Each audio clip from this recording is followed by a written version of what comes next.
जुनून एपिसोड 127। अब तक आप लोगों ने सुना, म्यूजिक बंद होता है और मन्नत का डांस भी खत्म हो जाता है। सभी लोग मन्नत को अपनी ललचाया नजरों से देखने लगते हैं। लोग मन्नत को छूने के लिए उसकी तरफ बढ़ने लगते हैं, लेकिन तभी वहां पर तेज धमाके होने लगते हैं और चारों तरफ से गोली चलने का शोर पूरे हॉल में गूंजने लगता है। और मन्नत अपने दोनों कान पर हाथ रखकर नीचे बैठ जाती है। मन्नत की दोनों आंखें डर से बंद थी और तभी मन्नत के ऊपर किसी इंसान की परछाई मन्नत को महसूस होती है। अब आगे मन्नत धीरे से अपनी आंखें खोलकर सामने देखती है तो प्रेम का फिक्र से भरा चेहरा मन्नत की आंखों के सामने आ जाता है। मन्नत महसूस करती है कि जो एहसास उसे अभी हो रहा था, जो प्रेम को आसपास करने का एहसास उसने महसूस किया था, वो कोई उसका भ्रम नहीं, एक हकीकत थी। मन्नत तेजी से खड़ी होकर प्रेम की तरफ भागती है और उछालकर प्रेम के सीने से जाकर लग जाती है। प्रेम भी मन्नत को अपनी बाहों में उठा लेता है और उसे अपने सीने से चिपक लेता है। मन्नत के पैर हवा में थे क्योंकि प्रेम ने मन्नत को अपनी बाहों में बच्चों की तरह उठा लिया था। अब मन्नत को तो जैसे किसी भी बात की कोई फिक्र नहीं थी। मन्नत प्रेम की बाहों में अपने आप को सुरक्षित महसूस कर रही थी। आसपास अफरा तफरी मची हुई थी। लोग इधर से उधर भाग रहे थे और अपनी जान बचा रहे थे। लड़कियां भी अपनी जान बचाने के लिए इधर से उधर भाग रही थी, लेकिन कुछ बॉडीगार्ड जो प्रेम के थे, लड़कियों को रेस्क्यू कर रहे थे और उन्हें सेफली वहां से बाहर जाने के लिए बोल रहे थे। थोड़ी देर पहले जहां पर लड़कियों का बाजार लगा हुआ था और लड़कियों को किसी सामान की तरह खरीदा और बचा जा रहा था, अब वो बाजार मातम में बदल गया था। ना जाने कितने लोगों की लाश वहां पर पड़ी हुई थी। कुछ ही देर में पूरे होटल को प्रेम के बॉडीगार्ड्स ने घेर लिया था और अब पूरे होटल के छपे छपे पर प्रेम के बॉडीगार्ड्स थे। दूसरी तरफ नैना, जो अभी तक होश में नहीं आई थी, और एक रूम में नैना को हाथ पैर बांधकर ऐसे ही रखा गया था। विजय ने कुछ ही पलों में नैना को ढूंढ लिया था और अब विजय मन्नत और नैना को एक सुरक्षित दूसरे होटल में लेकर गया था। ये होटल प्रेम का ही था और पूरे होटल की सिक्योरिटी इस वक्त बहुत टाइट रखी गई थी। प्रेम ने ही विजय को मन्नत और नैना को यहाँ पर पहुँचने के लिए बोला था और विजय मन्नत और नैना को उसे होटल में छोड़कर वापस प्रेम के पास जा रहा था। विजय की आंखों के सामने वो दृश्य आ रहा था जब विजय ने नैना को होटल के एक कमरे में बेहोश देखा था और एक आदमी अपनी शर्ट के बटन को खोलते हुए नैना की तरफ बढ़ रहा था, लेकिन वो आदमी नैना को छू भी पता उससे पहले ही विजय कमरे का दरवाजा तोड़कर अंदर आ गया था और विजय ने सीधा उसे आदमी के सर पर गोली मार दी थी और वो आदमी वहीं पर ढेर हो गया था। जब विजय नैना को दूसरे होटल छोड़ने गया था तो वहां पर डॉक्टर की टीम पहले ही आ चुकी थी। जब डॉक्टर ने नैना को चेक किया तो डॉक्टर ने बताया कि नैना को बहुत ही हाई डोज ड्रग्स दिया गया था, जिससे नैना अभी तक बेहोश थी और अगर 30 मिनट की और देरी की जाती एंटीडोज देने में तो नैना की जान भी जा सकती थी। विजय की आंखों में भी गुस्से का अंगार दहक रहा था। दूसरी तरफ ऋषभ के होटल में जिस किंग साइज कुर्सी पर मन्नत को बैठाया गया था, उस कुर्सी पर अब प्रेम बैठा हुआ था और प्रेम के सामने ऋषभ घुटने पर बैठा हुआ था। ऋषभ के जिस्म पर बहुत सारी चोटें थीं और उसके जिस्म से बहुत खून भी बह रहा था, लेकिन ऋषभ अभी भी अपनी आंखों में प्रेम के लिए प्यार लिए प्रेम को देख रहा था। ऋषभ अपने मुंह में आए खून को थूककर बोलता है, मैं अभी भी तुमसे बहुत प्यार करता हूँ। तुम चाहो तो अभी भी मेरा हाथ थाम सकते हो, फिर मैं तुम्हें बनाऊंगा इस दुनिया का बादशाह और मैं बनूंगा तुम्हारी बेगम। ऋषभ की बात सुनकर प्रेम गुस्से में खड़ा होता है और एक जोरदार लात ऋषभ के चेहरे पर मरते हुए नीचे गिरा देता है और फिर ऋषभ के चेहरे पर अपनी लात रखकर बोलता है, इस बादशाह के पास पहले से ही क्वीन है और वही उसकी क्वीन रहेगी। तेरी हिम्मत कैसे हुई मेरी क्वीन पर अपनी गंदी नजर डालने की, और तू मेरी क्वीन को अपने इस बाजार में ले आया। प्रेम अपना पर हटाकर अपने एक घुटने को मोड़कर नीचे ऋषभ के पास बैठता है और ऋषभ के चेहरे को अपना सर टेढ़ा करके देखते हुए बोलता है, पता है 4 साल तक मैंने अपनी क्वीन को नजर उठाकर भी नहीं देखा था और मैं उसे अपनी क्वीन मानता भी नहीं था, लेकिन फिर भी प्रेम सिंघानिया ने अपनी क्वीन को छूने का हक किसी को भी नहीं दिया था, और जिसने भी प्रेम सिंघानिया की क्वीन को नजर उठाकर भी देखने की गलती की है, उसे प्रेम सिंघानिया ने मौत के घाट सुला दिया। उसे छूने का हक सिर्फ मेरा है, वो सिर्फ मेरी है। मैं किसी एक इंसान की नज़र उसे पर बर्दाश्त नहीं कर सकता और तू उसे यहाँ पर सैकड़ों लोगों की भीड़ में ले आया। प्रेम नज़र उठाकर सामने देखा है तो वहाँ पर वो सारे बिजनेसमैन खड़े थे जो मन्नत को खरीदना चाहते थे और अपनी हवस भरी नज़रों से मन्नत को देख रहे थे। इस वक्त सभी की हालत डर से खराब थी, सभी को पसीना आ रहा था। प्रेम की नज़रें इस वक्त सभी को यमराज की नज़रें लग रही थी और प्रेम उन सभी को किसी नरक के देवता की तरह लग रहा था। प्रेम अपनी सर्द आवाज में बोलता है। इन सभी ने प्रेम सिंघानिया की क्वीन को अपनी गंदी नज़रों से देखने की हिम्मत की है। इनमें से किसी की भी आंखें सही सलामत नहीं बचनी चाहिए। प्रेम की बात सुनकर सभी बिजनेसमैन की डर से रीढ़ की हड्डी तक कांप जाती है और अगले ही पल प्रेम के बॉडीगार्ड उनकी आंखों के सामने अपने हाथ में खंजर लिए खड़े थे। सारे बॉडीगार्ड्स अपने घुटनों के बल बैठकर हाथ जोड़कर प्रेम से माफी मांग रहे थे, लेकिन प्रेम पर उन कोई असर नहीं हो रहा और दूसरे ही पल प्रेम के बॉडीगार्ड सभी बिजनेसमैन के बालों को पकड़कर उनका सर ऊपर करते हैं और फिर तेज धार खंजर उनकी आंखों में घुसा देते हैं और इसी के साथ वहां पर चारों तरफ दर्द से भारी चीखें गूंजने लगते हैं। एपिसोड 128 अब आगे। लेकिन इस बीच में ऋषभ के शोर से हंसने की आवाज आती है। ऋषभ दर्द से तड़पते हुए भी हंस रहा था, लेकिन तभी वहां पर कोई आता है और ऋषभ को बुरी तरह से पीटने लगता है लात से और उसे उठाकर पटकने लगता है। ऐसा लग रहा था जैसे कोई उसे पर अपना गुस्सा उतर रहा था और वो इंसान ऋषभ को संभालने का मौका ही नहीं दे रहा था। ऐसा लग रहा था जैसे कि अगर 1 या 2 पल भी उसने ऋषभ को और मारा तो ऋषभ ऐसे ही मर जाएगा। ऋषभ के अंदर सांस लेने की भी हिम्मत नहीं बची थी। ऋषभ की सांस बहुत धीरे चल रही थी क्योंकि वो इंसान ऋषभ को सांस लेने का भी मौका नहीं दे रहा था और उससे थोड़ी दूरी पर प्रेम अपनी पॉकेट की जेब में हाथ डालकर दीवार के सहारे पीठ लगाकर खड़ा था और अपने चेहरे पर एक शैतानी मुस्कान लिए ऋषभ को पीटते हुए देख रहा था। और उसे पीटने वाला कोई और नहीं बल्कि विजय ही था और विजय अपना गुस्सा ऋषभ पर उतर रहा था, लेकिन ऋषभ का गुस्सा जैसे शांत होने का नाम ही नहीं ले रहा था। विजय ऋषभ को उठाकर एक टेबल पर पटक देता है और फिर से उसकी तरफ बढ़ने लगता है, लेकिन तभी ऋषभ अपना हाथ दिखाकर गहरी गहरी सांस लेते हुए बोलता है, तुम हो कौन? क्यों मार रहे हो मुझे? तुम्हारा क्या बिगाड़ा है मैंने?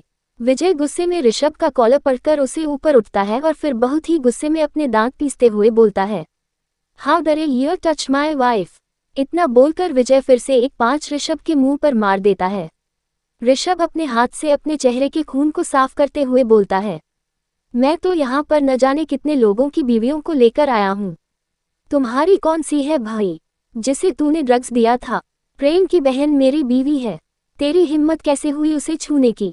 ऋषभ हैरानी से विजय को देखते हुए बोलता है, तो तुम डायमंड किंग वीएम। विजय ऋषभ के गले को पकड़कर उसे खड़ा करता है और दीवार से लगाकर ऋषभ की आंखों में देखा है।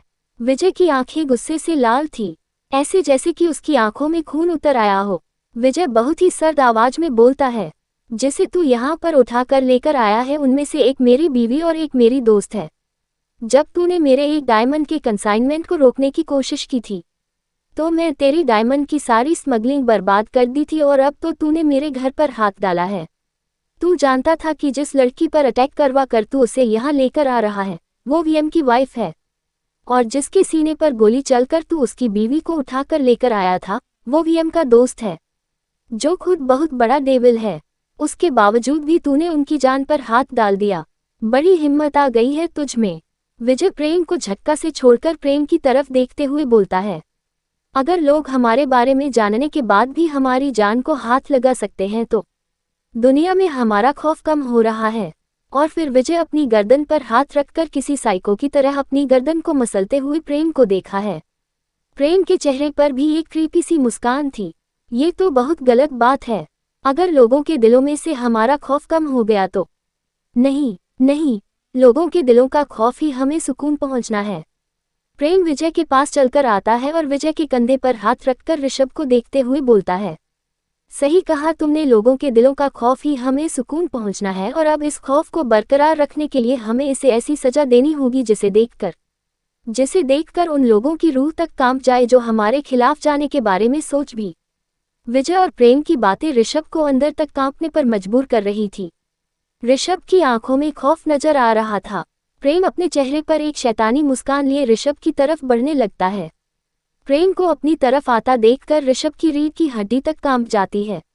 ऋषभ के अंदर उंगली हिलाने तक की हिम्मत नहीं थी, लेकिन प्रेम से डरकर ऋषभ अपनी पूरी ताकत लगाकर पीछे होने लगता है, जिसे देखकर प्रेम की मुस्कान और भी ज्यादा गहरी हो जाती है और प्रेम ऋषभ के पास जाकर अपना एक घटना मोड़कर पंजों के बल बैठ जाता है।